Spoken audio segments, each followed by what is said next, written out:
স্থাপন করছি, আমার সাথে শিরক করতেছে, আমাকে বাদ দিয়ে অন্য কিছুর ইবাদত করছে, অন্য কিছুর পূজা করছে, আমি রাগান্বিত হয়ে গেলাম।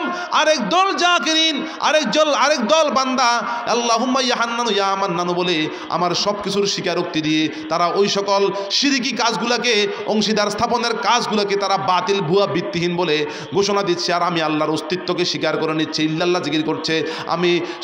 আমি তোমাদেরকে সাক্ষ্য দিলাম, তোমাদেরকে সাক্ষ্য রেখে আমি বলছি যে আমি এই সকল ইল্লাল্লাহ জিকিরকারীদের জীবনের গুনাহ মাফ করে দিলাম, এবং তারা যেই নিয়তে, যে উদ্দেশ্যে ইল্লাল্লাহ জিকির করছে তাদের ইয়াকিনকে মজবুত করে দিলাম।